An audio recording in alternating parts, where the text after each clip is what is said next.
In When, Daniel H. Pink explores a concept often overlooked yet crucial to our lives: timing. We all know that timing matters, but Pink digs deep into the science of when we should do things to optimize success, health, and happiness. He argues that timing is not an art but a science, revealing that our decisions about when to work, eat, sleep, and make crucial decisions are more powerful than we think. Pink introduces us to the idea that each day follows a predictable pattern: a peak, a trough, and a recovery. The peak is when we are at our most alert and energized, making it the best time for analytical tasks. This period usually occurs in the morning. Then comes the trough, often after lunch, where our energy and alertness plummet. During this period, Pink advises against making important decisions, as our cognitive abilities are at their lowest. Finally, the recovery phase occurs later in the afternoon or early evening, where creativity surges, making it the perfect time for brainstorming and problem-solving. Pink supports this with studies that show how medical errors, test scores, and workplace productivity all follow this daily pattern. One of the most striking examples Pink provides is a study on medical errors. Research has shown that the time of day significantly affects the likelihood of errors in hospitals. For example, anesthesia errors are more common in the afternoon than in the morning. This is partly because medical professionals, like everyone else, experience the trough phase during the afternoon, leading to decreased alertness and an increased chance of mistakes. One particular study from a large hospital system found that the rate of anesthesia-related errors increased by 16% in the afternoon compared to the morning. This data emphasizes how critical it is to consider timing in high-stakes environments like healthcare. Pink also discusses the impact of timing on students' performance in standardized tests. In a large-scale study conducted in Denmark, researchers discovered that students who took tests in the afternoon, when they were in the trough phase, performed significantly worse than those who took tests in the morning. The drop in performance was equivalent to losing 2 weeks of instruction. This study demonstrates the profound effect that the time of day can have on cognitive performance and learning outcomes. Pink discusses research on school start times and their impact on student performance and well-being. Studies have shown that students perform better academically and have improved mental health when school starts later in the morning, allowing them to align their school day with their natural sleep cycles. In one study, when high schools in a district changed their start times from 7:25 a.m. to 8:30 a.m., the number of car crashes involving teen drivers decreased by 70%, and students' academic performance improved. Another fascinating study Pink mentions involves judges and the timing of their decisions. Research conducted in Israel examined the parole decisions of judges throughout the day. The findings were startling. Judges were more likely to grant parole at the beginning of the day or immediately after a break, such as lunch. As the day wore on and judges became fatigued, they were more likely to deny parole, opting for the safer decision of keeping the status quo. This study highlights how our decision-making abilities are influenced by the time of day, with significant consequences for those awaiting judgment. Pink also delves into studies on workplace productivity, which reveal that employees are generally more productive in the morning during the peak phase. However, creative tasks often benefit from being tackled during the recovery phase in the afternoon or evening. One study conducted in a call center found that workers were more efficient and had higher success rates in the morning.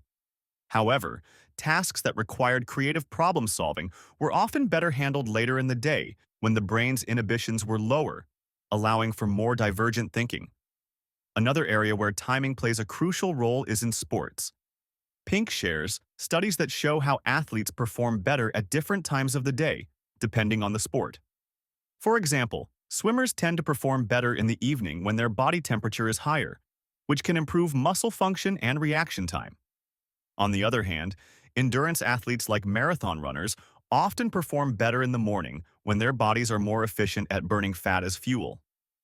Pink also delves into research on how the time of day affects ethical behavior. One study found that people are more likely to lie, cheat, or engage in unethical behavior in the afternoon than in the morning. This phenomenon, known as the morning morality effect, suggests that people are more likely to have higher self-control and ethical standards earlier in the day. As the day progresses, mental fatigue can erode these standards, leading to more unethical decisions. These studies and examples from WEN provide compelling evidence that the timing of our actions and decisions can have a profound impact on our lives. By understanding and applying these insights, we can optimize our daily routines for better performance, health, and well-being. Pink emphasizes the importance of taking breaks to maintain productivity and mental well-being. But not just any breaks, strategic breaks. Pink discusses how regular breaks throughout the day can have a profound impact on productivity and mental well-being. He refers to a study conducted in a call center where workers who took regular, structured breaks were significantly more productive and made fewer errors compared to those who worked continuously without breaks. Another fascinating study Pink shares involves hospital workers.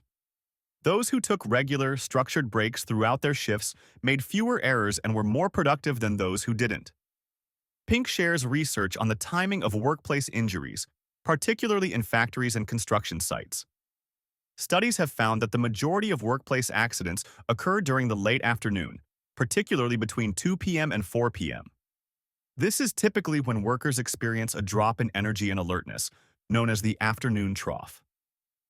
Understanding this pattern has led some companies to adjust work schedules, implement more frequent breaks during these hours, or schedule less hazardous tasks for this period to reduce the likelihood of accidents. Pink discusses a study that analyzed the timing of legal sentences handed down by judges.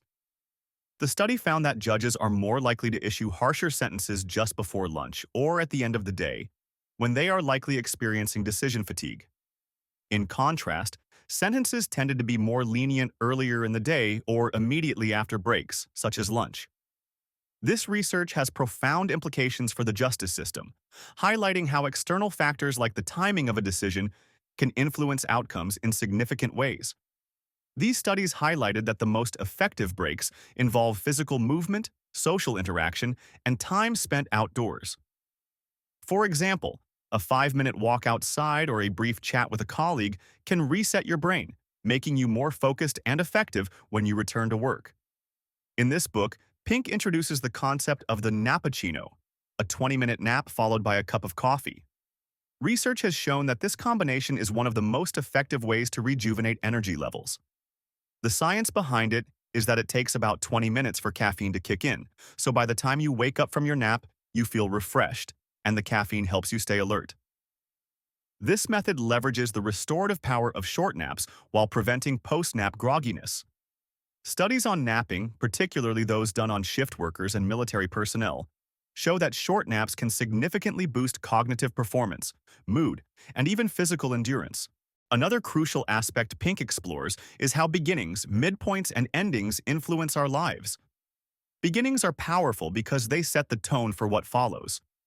For instance, companies that start strong in their early years are more likely to survive and thrive, just as individuals who begin their day with a structured morning routine tend to be more productive. Pink also delves into the power of midpoints. The research showed that when people reach the midpoint of a task, they often experience a slump in motivation. However, awareness of this midpoint can also serve as a powerful wake-up call, igniting a sense of urgency to finish strong. In one example, Pink cites research on NBA teams, where those trailing slightly at halftime were more likely to win the game than those who were ahead by a narrow margin. This suggests that being slightly behind can motivate teams to push harder, leading to better outcomes. Endings, too, hold a unique power. Endings have a significant psychological impact. Whether it's the end of a workday or the end of a life chapter, we tend to remember endings more vividly, and they often leave a lasting impression. Pink explains how we tend to evaluate experiences based on their final moments, often referred to as the peak end rule.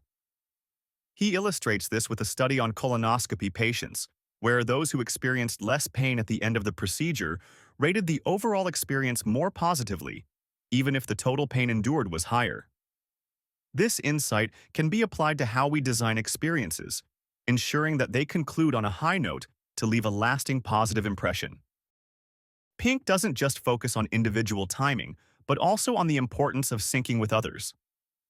In work settings, aligning your timing with your team can significantly impact productivity and morale.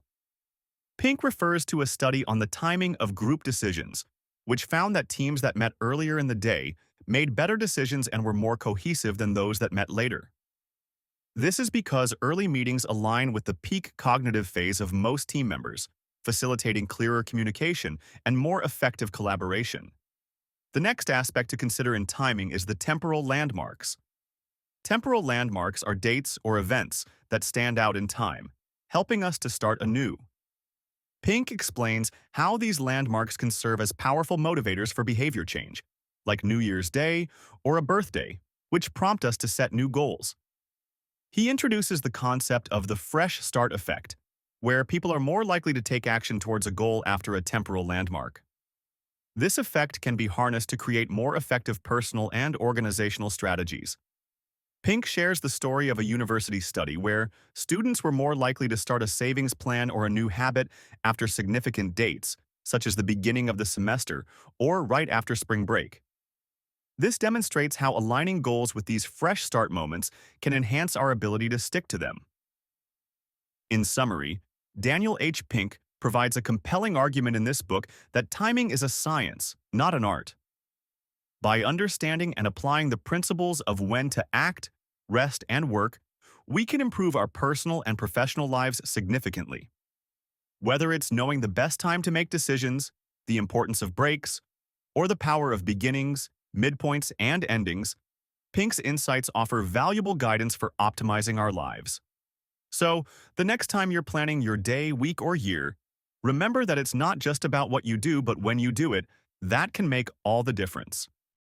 If you enjoyed this audiobook, don't forget to hit that subscribe button for more engaging book summaries and insightful content. We'd love to hear from you. Drop a comment below to let us know which book you'd like us to explore next, and we'll consider it for our upcoming episodes. Thanks for watching, and we look forward to bringing you more valuable content right here on Page by Page.